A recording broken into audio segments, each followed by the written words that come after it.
Well, hello everybody. Welcome to Sam's Doing Stuff. What am I doing today? I'm going to try and fix this broken bucket with nothing but basic welding tools.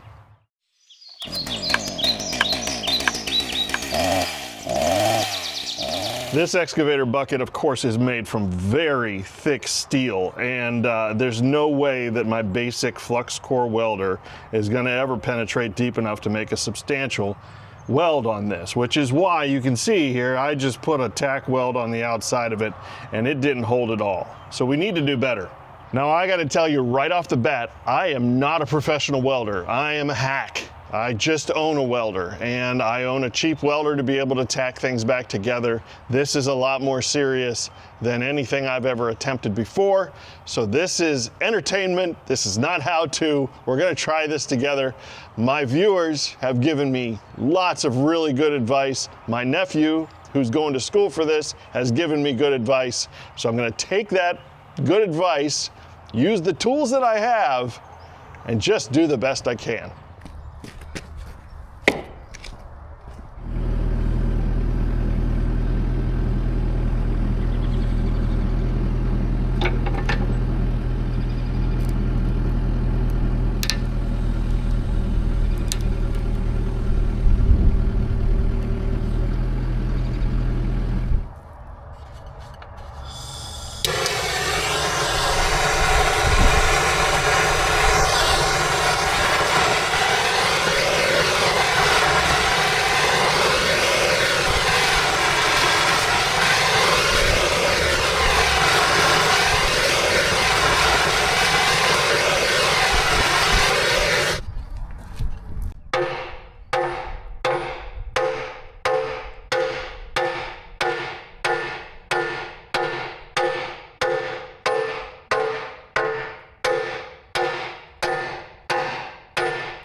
Pretty obvious first step here. I heated this weld here, this joint, put all the weight of the excavator on these two teeth on this block of wood.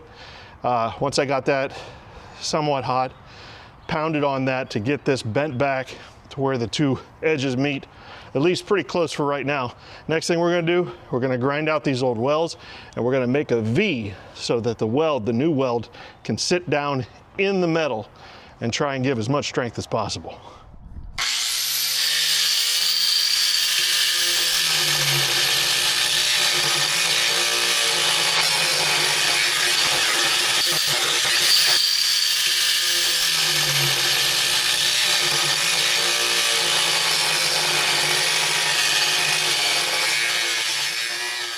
All right, that's what we're looking at right there. Are they deep enough? I don't know. I hope they are. I got them pretty good and deep. You can see the crack. So the weld's gonna get down into the crack a lot better than just that surface weld that I had. So time to fill that hole. Well, no, first thing we're gonna do, and by the way, yeah, wear hearing protection, eye protection, good gloves. I got this apron on to try and protect my clothing. You wanna be protected when you're doing all this. Anyway, the next thing I need to do is I'm gonna heat this metal. Now, I would love to have an oxygen acetylene torch or something like that, but all I've got is a Bernzomatic. I put the yellow stuff on. You know, I'm gonna heat it as good as I can. It's gonna be better than nothing, I guess.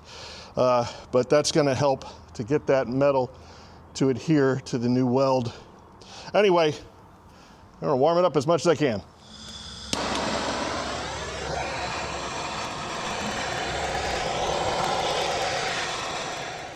All right, the metal's good and hot. I'm doing one seam at a time. Heated that seam first. Disconnect the battery on the machine is always a good idea.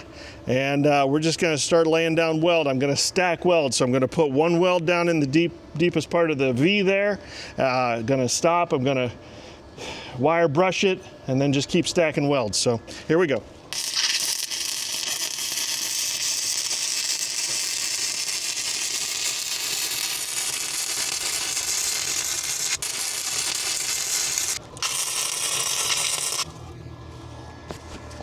there's where my first weld is. That's what it looks like. It's not terrible. At least it doesn't look like a bad case of hemorrhoids, you know what I mean? So anyway, we're gonna wire brush that, get all the gunk off the top of it, and lay down another weld on top of it.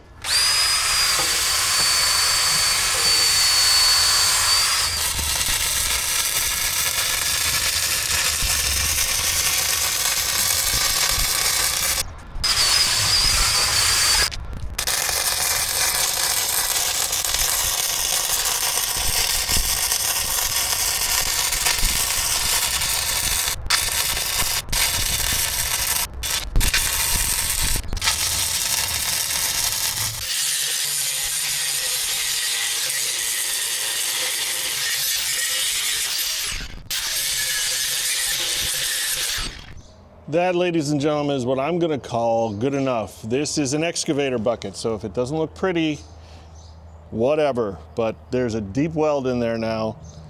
As good of a weld as I can make. Now, I have to do that 3 more times. Do the weld that I ground out here, exactly the way I did that one. Then we're going to the other side of the bucket. We're gonna grind it even deeper, and we're gonna weld the other side. So let me finish this one, and we'll go to the other side. It's gonna take you 2 seconds, it's gonna take me about an hour. That is what I'm gonna call good enough. I need a break, and then we're gonna prop this thing up and work on the backside.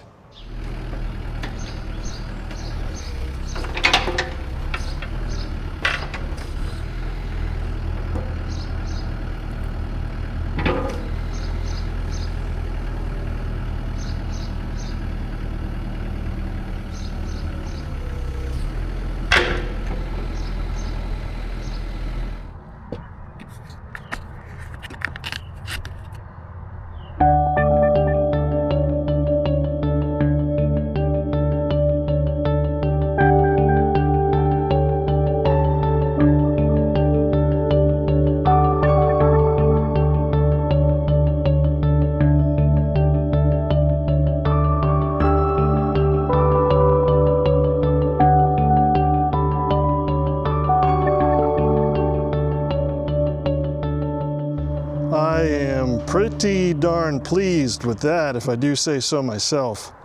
Those are really pretty nice. I ground them way down on purpose.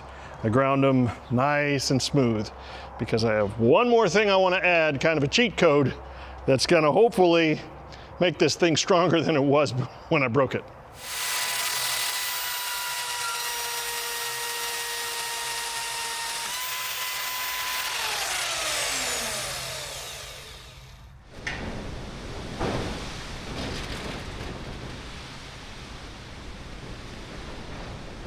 We got a little severe weather coming. That's why I kind of moved into the barn.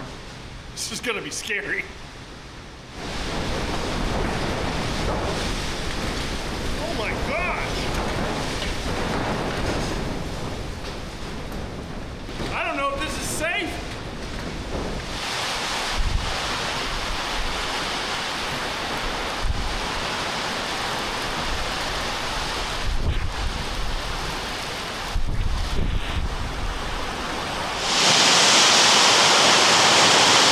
Being in this barn is terrifying right now. Terrifying. Okay, so that was fun. So what I'm gonna do next is I'm gonna take this 1/4-inch bar steel and I'm gonna cut strips of it and I'm gonna weld them in between these teeth, where these teeth go on the back. That's gonna really reinforce that. It's certainly not gonna hurt, that's for sure. Well, at the edge, it'll double the thickness of the edge. It's gotta reinforce it.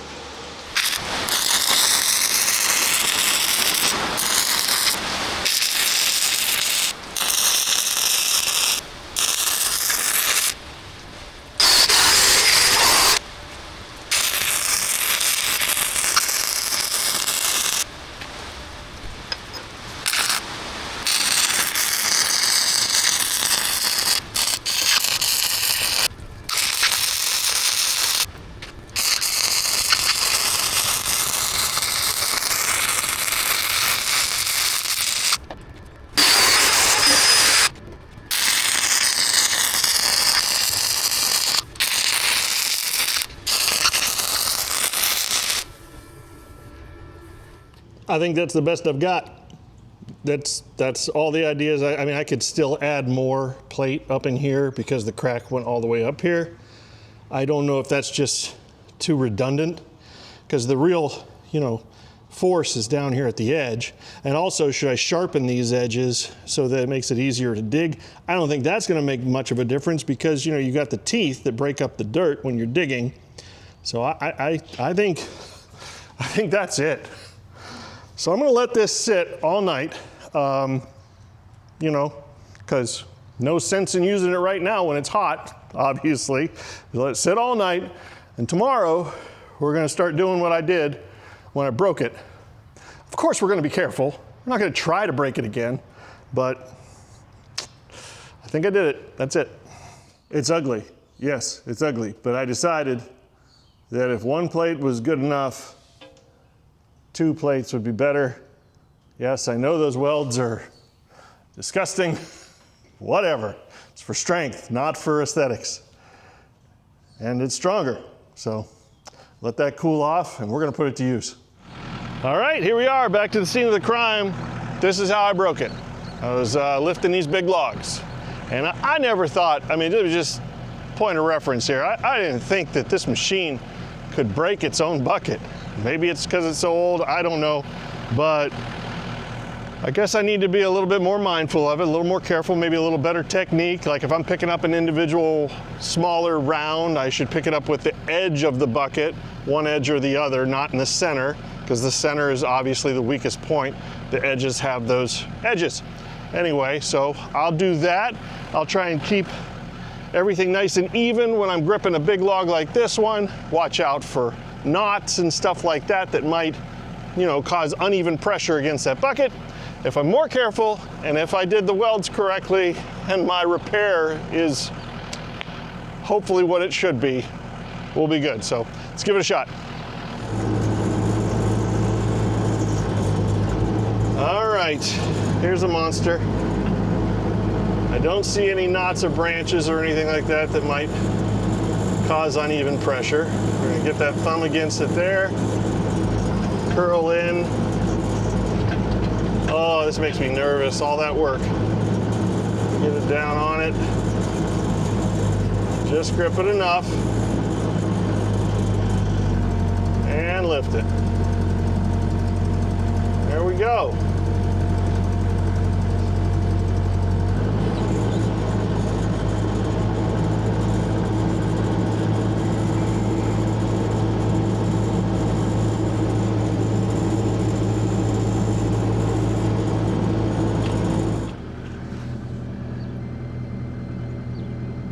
Welds are holding, no new cracks. I don't see anything that's even bending. Looks pretty good. I'll let you guys look at the underside. I really can't see from here, but anyway, if it looks good on the top, it should look good on the bottom.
Well, I lost a whole day of production on that repair.